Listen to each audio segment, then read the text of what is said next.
तो बाबू हम लोग आज स्टार्ट करेंगे न्यू टॉपिक जिसका नाम है motion of charge particle in non uniform electric field.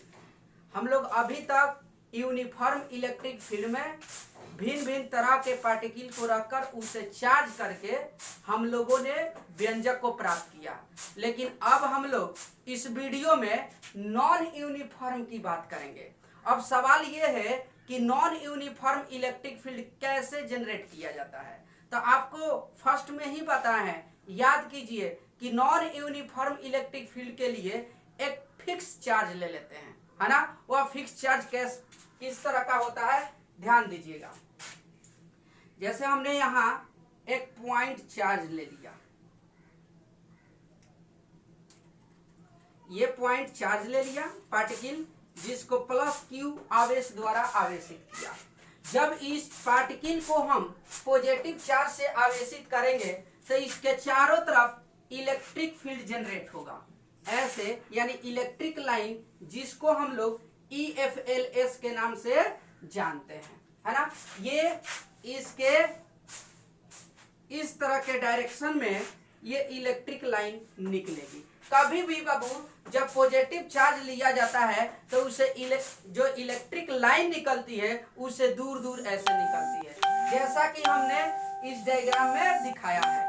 अब यहाँ पर हम एक चार्ज ले लेते हैं, मान लीजिए एक कण ले लेते हैं, यहाँ एक कण ले लेते हैं और इस कण को हम नेगेटिव चार्ज द्वारा आवेशित कर दिए। तो आप जानते हो कि जो इलेक्ट्रिक फील्ड की डायरेक्शन हो रही है, इसकी दिशा इस ढंग से हो रही है, यानी इस चार्ज से दूर दूर होगी इलेक्ट्रिक फील्ड की दिशा। और इस इलेक्ट्रिक फील्ड में यहाँ पर एक हमने पॉइंट चार्ज लिया, जिसको Q आवेश द्वारा आवेशित किया।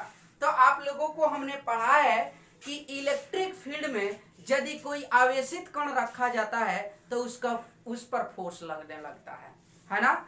हमने ये भी बताया है कि जब कण पॉजिटिव होगा तो लगने वाला फोर्स की दिशा तीव्रता की दिशा में होगी, लेकिन जब कण ये नेगेटिव होगा तो उस पर जो फोर्स लगेगा, उस पर जो बल लगेगा, वह बल इस इलेक्ट्रिक फील्ड के विपरीत दिशा में लगेगा। तो यहाँ पर देखोगे, ये जो कण हमने लिया है, इस कण पर जो फोर्स लगेगा वह आवेश की तरफ लगेगा, मींस इधर इस डायरेक्शन में ये फोर्स लगेगा। तो कौन सा फोर्स लगेगा भाई, इलेक्ट्रिक फील्ड फोर्स लगेगा, है ना। इलेक्ट्रिक फोर्स यहाँ कार्य करेगा इस चार्ज की ओर। क्यों? क्योंकि ये पॉजिटिव चार्ज है और ये नेगेटिव चार्ज है। तो आप जानते हो पॉजिटिव और नेगेटिव के बीच अट्रैक्शन होता है, लेकिन यहाँ पर इसके अपोजिट डायरेक्शन में एक ये तीव्रता उत्पन्न हो रहा है इस डायरेक्शन में। तो ये इधर लग रहा है, यानी इस आवेश के तरफ लग रहा है, और तीव्रता जो दिशा है इस साइड में है। तो आपको हम थोड़ा सा बता दे कि आप एटम के बारे में जानते हो। एटम के नाभिक में एक न्यूक्लियस होता है जो पॉजिटिव चार्ज से आवेशित रहता है, और इसके चारों तरफ ये ऑर्बिट होता है, जिस ऑर्बिट में इलेक्ट्रॉन चक्कर लगाते हैं जो नेगेटिव चार्ज से आवेशित रहते हैं।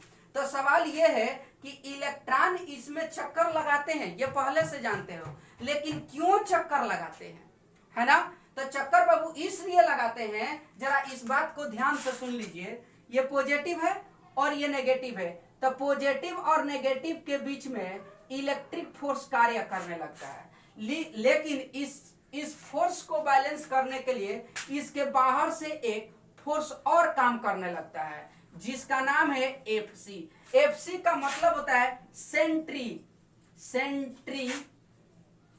सेंट्रीपिटल फोर्स, जिसको अपकेंद्र बल के नाम से जाना जाता है।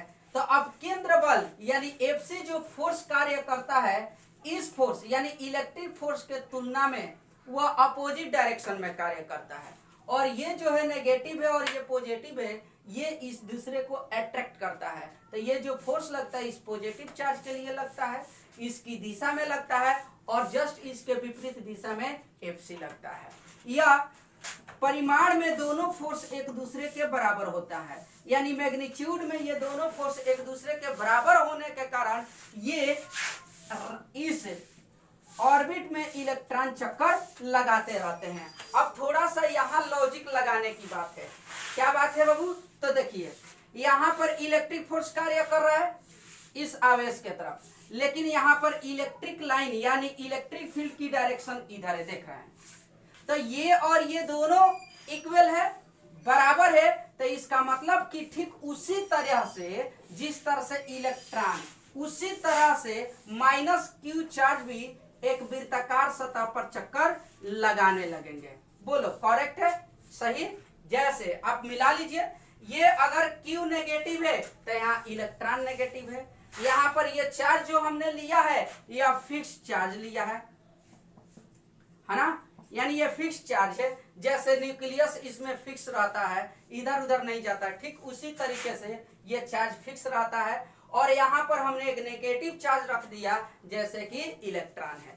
तो इलेक्ट्रॉन भी ये घूम करके चक्कर लगाता है, तो ठीक उसी तरीके से यह भी इस वृत्ताकार पथ पर नेगेटिव चार्ज चक्कर लगाएगा, है ना। अब चक्कर लगाएगा तो हम मान लेते हैं कि इसका जो वृत्ताकार पथ है उस पथ की त्रिज्या स्मॉल r है। तो यहाँ पर तीव्रता कितना होगा? तो E बराबर होगा 1/4 pi epsilon naught into Q बट्टा आर। ये आप लोग पढ़ चुके हो, R स्क्वायर होता है दोस्त, ठीक है ना। E बराबर तीव्रता यानी यहाँ पर जो इंटेंसिटी होती है, तीव्रता होती है, E is equal to 1/4 pi epsilon naught into q by r square. इस चीज को हमने बहुत पहले आपको पढ़ा दिया है। अब सवाल ये है कि जिस तरीके से ये इलेक्ट्रिक फोर्स इधर कार्य करता है, ठीक उसी तरह से इसका रोल प्ले करेगा Fc, करेगा ना। यानी Fc मतलब क्या होगा? Centripetal force. सेंट्रीपिटल फोर्स जो होगा इलेक्ट्रिक फोर्स के इक्वल होगा। क्यों होगा? कि जिस तरह से ये अपोजिट में लग रहा है, ठीक उसी तरह से यहाँ पर Fc भी कार्य करेगा। तो ये इलेक्ट्रिक फोर्स और Fc एक दूसरे के विपरीत है और बराबर है, इसलिए हम लिख सकते हैं कि Fe बराबर Fc। Fc मतलब क्या होता है? सेंट्रीपिटल फोर्स, जिसको अपकेंद्र बल के नाम से जाना जाता है। अब ये देखिए Fe क्या है?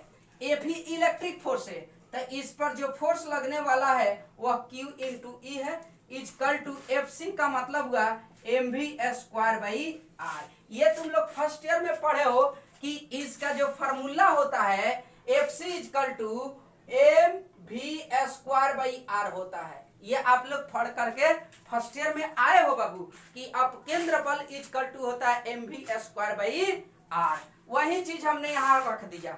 Okay clear. अब यहाँ देखिए ये जो E है, इस E का मान यहाँ से उठा के रख दीजिए, तो यहाँ होगा Q, ये स्मॉल q, E का वैल्यू ये रखेंगे तो ये Q हो गया। देखिए ये वाला Q और Q में 1 से गुणा कीजिएगा तो QA होगा, और ये जो नीचे है इसको लिख दीजिए 4 pi epsilon naught into R square, है ना। बराबर क्या लिखेंगे? mv square by R. ये आपका फार्मूला मिल गया। ओके, आप लोग इस फार्मूला से कोई भी क्वांटिटी निकाल सकते हैं। यदि यहाँ पर दोनों चार्ज की वैल्यू रखते हैं, इसका रेडियस रखते हैं, इसका द्रव्यमान रखते हैं, तो आपका वैल्यू सिटी निकल जाएगा। अगर सब चीज दिया हो, V दिया हो, R दिया हो, यहाँ पर फिर से आपका Q दिया हो, तो वहां से इस पर जो चक्कर लगाने वाले जो आवेश होगा उस आवेश का द्रव्यमान आसानी से निकाल लोगे। तो इस फार्मूला से आपको small q, capital Q, mv, r का वैल्यू निकाल सकते हो इस व्यंजक से, है ना। तो ये बहुत आसान फार्मूला है। इस पर यदि क्वेश्चन आए तो आप जरूर निश्चित रूप से इसको बना लीजिएगा। ओके, तो ये कॉन्सेप्ट हुआ नॉन यूनिफॉर्म इलेक्ट्रिक फील्ड का। ओके, तो आप वीडियो को रोककर इसे नोट करें।